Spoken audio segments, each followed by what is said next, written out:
Hi, I'm Shane Harper, and I play the role of Josh Wheaton in our movie God's Not Dead.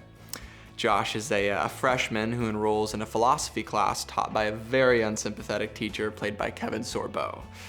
Dr. Radisson demands that all of his students sign a declaration saying they believe that God is dead in order to get a passing grade.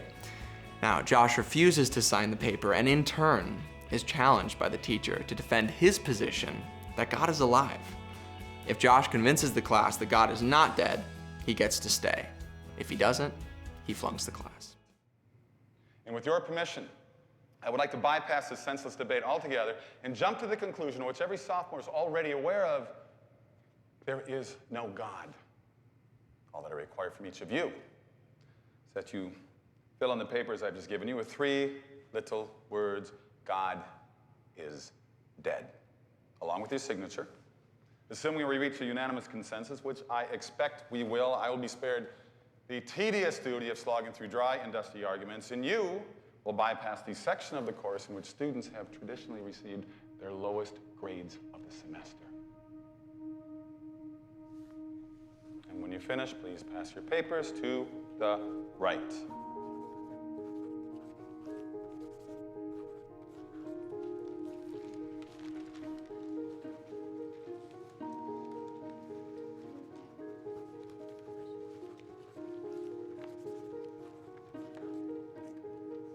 You.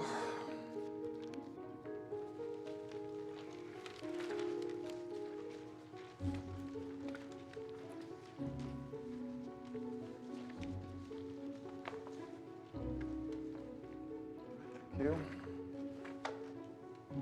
Oh, a lowercase g. Maybe this one ought to get extra credit. Thank you.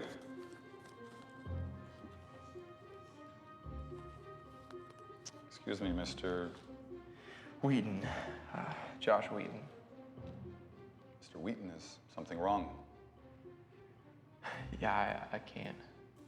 I can't do what you want. I'm a Christian. No, don't worry. You can still go back to your dorm room and sink to your knees and pray at your bedside if you'd like. What you do in your personal life is your business, but what you do in this class is mine. I can't. All right, Mr. Wheaton. Allow me to explain the alternative. If you cannot bring yourself to admit that God is dead for the purposes of this class, then you will need to defend the antithesis, that God is not dead, and you'll need to do it in front of this class from the podium. I relate to the character in a way that's very personal because I grew up in church and was caught off guard by certain questions and conversations. I didn't necessarily know how to have a healthy dialogue with people of different backgrounds and beliefs.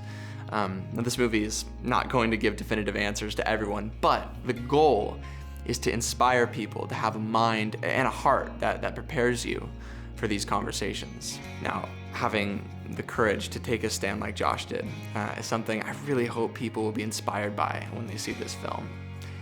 Mr. Wheaton, are you ready? God's not dead, he's surely alive. He's living on the inside, roaring like a lion. God's not dead, he's surely alive. He's living on the inside, roaring like a lion. Science supports his existence. You know the truth. So why do you hate him? It's a very simple question. Why do you hate God? God's not dead, he's surely alive. He's living